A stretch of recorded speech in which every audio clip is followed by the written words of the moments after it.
J'ai vu que tu es tellement bien assis et tu écoutais attentivement. Tiens le micro, tiens tout. Je te donne le micro tout de suite. Je vous présente Lionel Labosse et vous le connaissez parce que il a été souvent, non, on ne va pas être censuré, ne t'inquiète pas, il a été souvent invité par Mike Borowski, avec qui il y a un vrai lien journalistique et d'information, et je l'ai invité, j'ai souhaité qu'il soit là aujourd'hui parce que je peux vous dire autre chose à part la brigiotologie dont il est le spécialiste. C'est un battant que je connais depuis de nombreuses années. Voilà.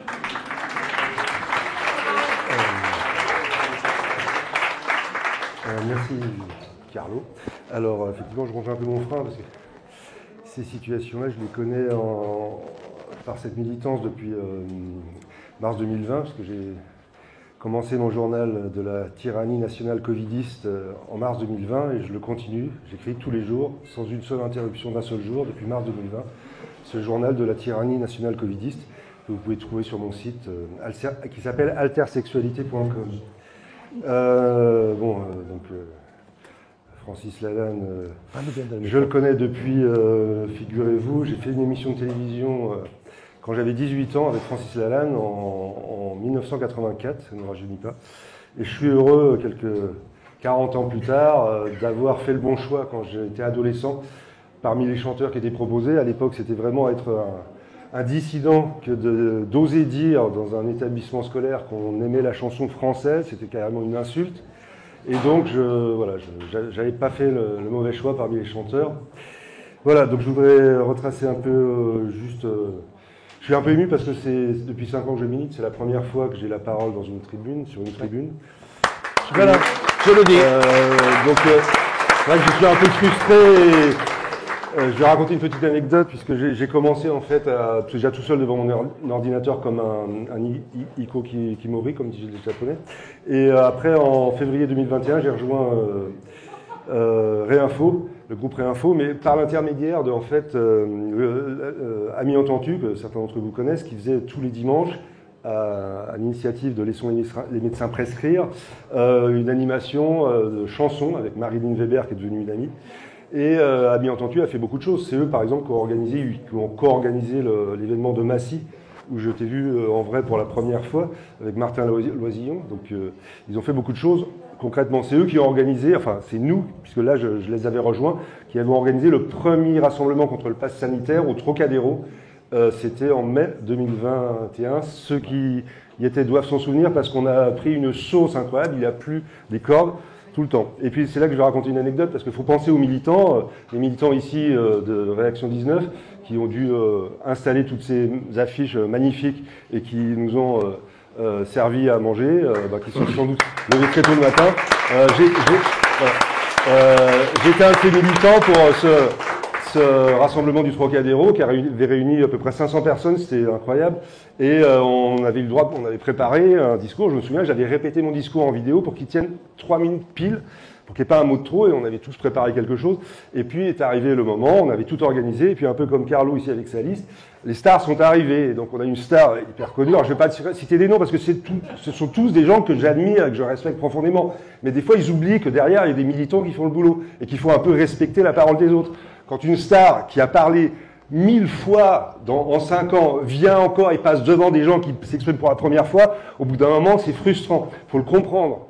Bon, donc est arrivée cette star de la médecine qui a parlé non pas pendant un quart d'heure comme c'était prévu, mais pendant une demi-heure. Puis après, elle est revenue une deuxième fois. Puis elle avait amené une amie à elle, pharmacienne, qui a parlé pendant une demi-heure. Puis elle avait amené un copain humoriste très connu, qui est un gars sublime, qui s'est mis à parler et puis qui a parlé d'étoiles jaunes. Et alors là, quand il a eu parlé d'étoiles jaunes, ça y est, c'était fini, c'était l'antisémitisme, etc. Enfin, vous l'avez vu, puisque ça a été la seule médiatisation de ce rassemblement, c'était étoiles jaunes, antisémitisme. Voilà, tout ce qu'on avait fait de reste, ça comptait plus. Voilà. Et donc, comme ces gens-là, très sympathiques, ont monopolisé la parole, nous, on n'a pas pu tenir le discours qu'on avait préparé. Et depuis 5 ans, j'attends ce moment d'avoir enfin la parole dans un rassemblement pour pouvoir dire ce que je fais. Voilà. Alors, mais je pense que parmi vous, il y a aussi des gens qui aimeraient avoir la parole. Bon, voilà, c'est comme ça. Alors, j'ai eu la parole, effectivement. Ceux qui me connaissent, ils me connaissent soit parce qu'ils m'ont vu sur GPTV, où j'ai été invité 5 ou 6 fois par Mike, mais aussi par Nicolas Stocker et Lara Stam. Ou alors ils m'ont vu dans les manifs de Philippot, que je remercie, parce qu'il nous a permis aussi d'exprimer, enfin de nous sauver de la dépression, en gros, hein, avec les actions de l'ami entendu à République, les manifs de Philippot, c'était les deux choses qui nous ont permis de tenir dans la cocotte minute, si vous voulez. Donc il faut remercier Florian Philippot, même si je le titille de temps en temps parce qu'il n'ose pas aborder de fond le seul sujet dont je suis devenu spécialiste qui fera tomber la Macronie, c'est-à-dire le fait que Brigitte Macron est un homme, qu'elle est née Jean-Michel Trogneux et qu'elle usurpe l'identité d'une femme qui s'appelle...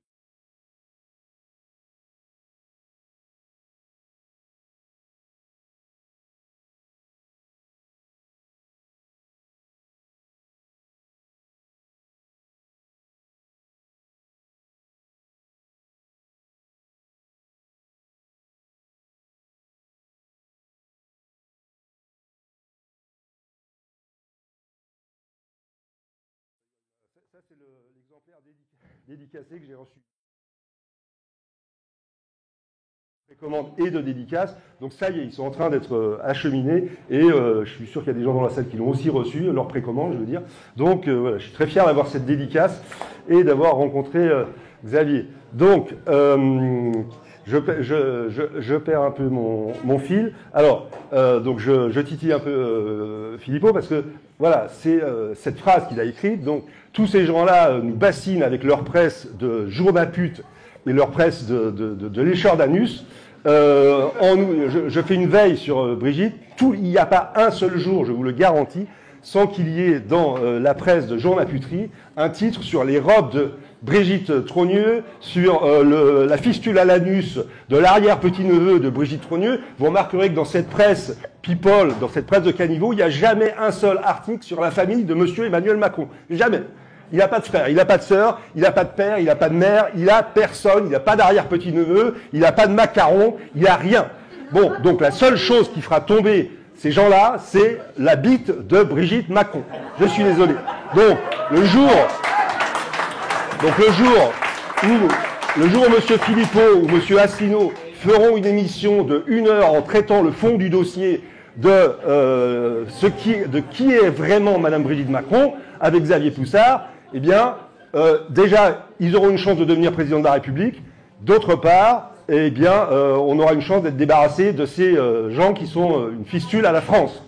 Voilà. Donc, j'essaie de défendre ce dossier, mais j'en ai défendu d'autres. Alors, donc j'ai fait ça, j'ai défendu les médecins. Et là, je voudrais rendre hommage à la fois aux médecins et aux avocats, les deux professions qui ont vraiment été courageuses. Donc, je crois que Nicole Delépine devrait intervenir ici, mais c'est elle qui a écrit la préface de ce magnifique livre de Carlo Brusa qui est ici, dont j'ai fait la recension, parce que je fais aussi beaucoup de recensions, je suis prof de lettres. Et donc, Nicole Delépine a cité Victor Hugo, et je voudrais lire cette citation de Victor Hugo que Nicole Delépine a incluse dans sa préface. Tu viens d'arriver. Eh bien, elle est là, voilà. Eh ben, je lui rends hommage. Voilà. Et ces vers de Victor Hugo, donc je suis très heureux que ces médecins auxquels il faut rendre hommage soient aussi des littéraires et qu'on se rejoigne. Ce sont des artistes du corps humain, hein, ce ne sont pas des machines. Voilà ces vers de Victor Hugo. Ceux qui vivent, ce sont ceux qui luttent. Ce sont ceux dont un dessein ferme emplit l'âme et le front. Ceux qui d'un haut destin gravissent l'âme, l'âpre cime. Ceux qui marchent, pensifs, épris d'un but sublime, ayant devant les yeux sans cesse nuit et jour, ou quelque saint labeur, ou quelque grand amour. Voilà ces vers de Victor Hugo. Alors,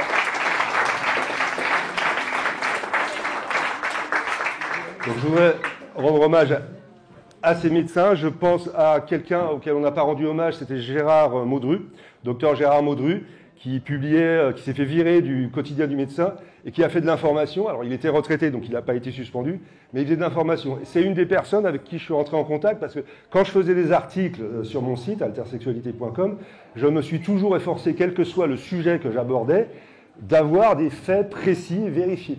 Donc, je me suis rapproché de Gérard Maudru, qui est devenu un lecteur assidu de mon site comme Carlo, et qui me répondait à mes questions quand j'avais un doute, pour ne pas dire de bêtises. Et voilà, on a appris son décès malheureusement en février dernier, donc je voudrais lui rendre hommage. Voilà.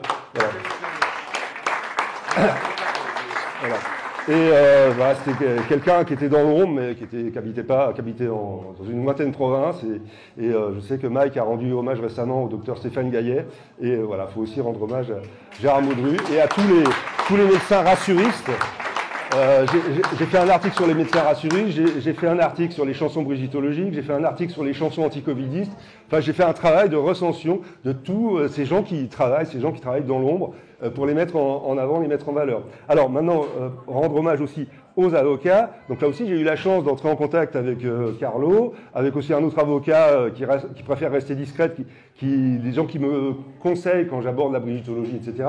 J'ai eu aussi à rentrer en contact avec eux parce que il y a 15 jours, j'ai été victime d'une menace à la fois homophobe, raciste et une menace. Donc j'ai porté plainte. Sur les conseils de Carlo, je suis allé au commissariat pour porter plainte.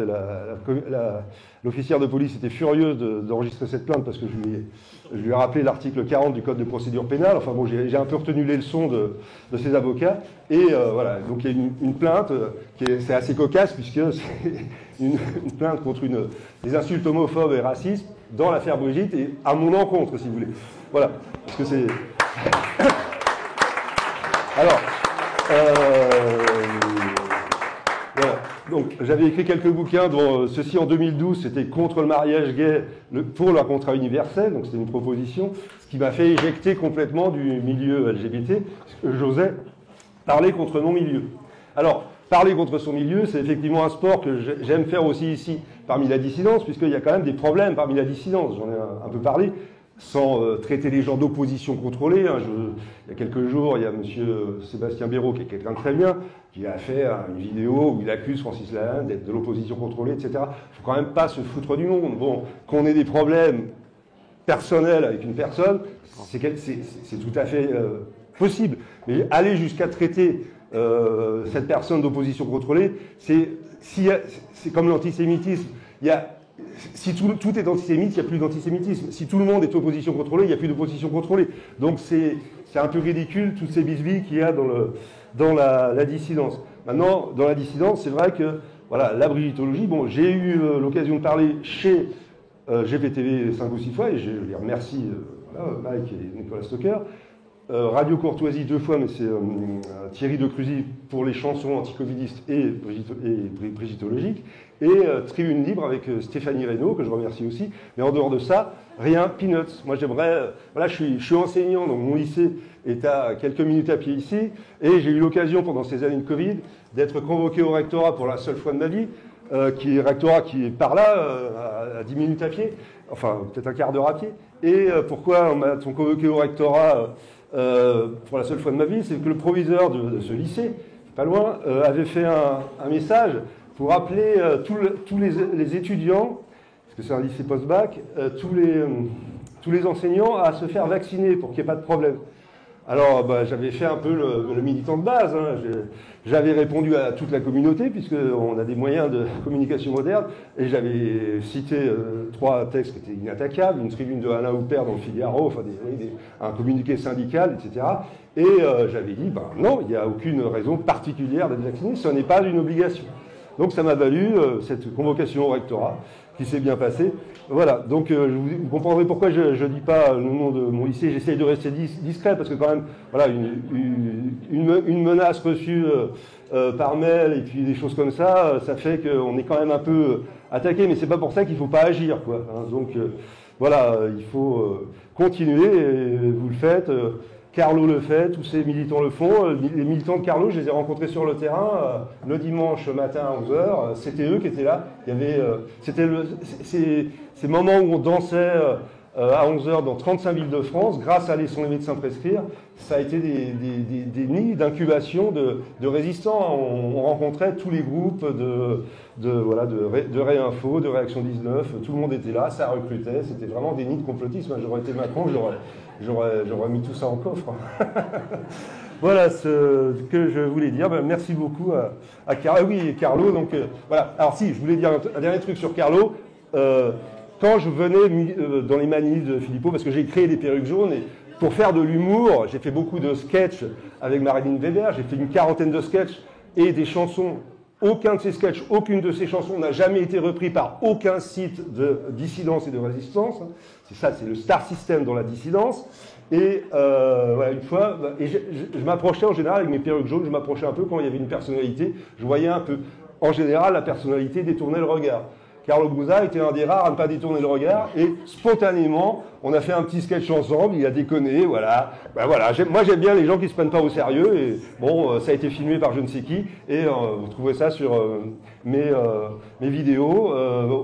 Pour la petite histoire, ma chaîne Coccyx Bru YouTube a été supprimée en plein mois de juillet, sous un prétexte complètement bidon, avec, vous savez, avec Pharos, enfin tous ces trucs bidons pour censurer la liberté d'expression que la Macronie a créé, là, le cyberharcèlement, tous ces trucs qui ne servent qu'à fermer la bouche des opposants.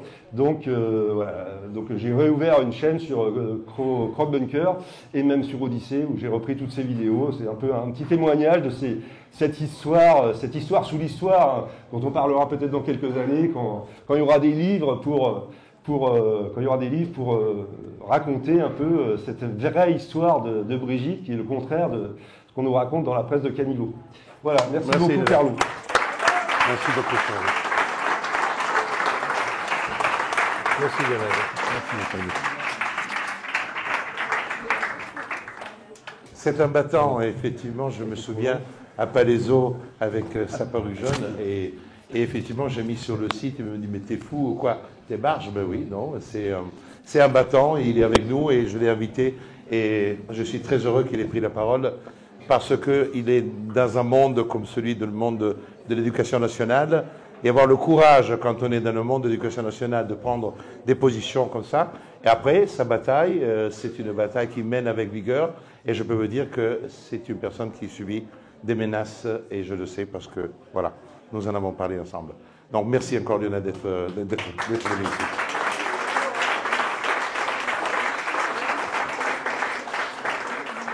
Alors,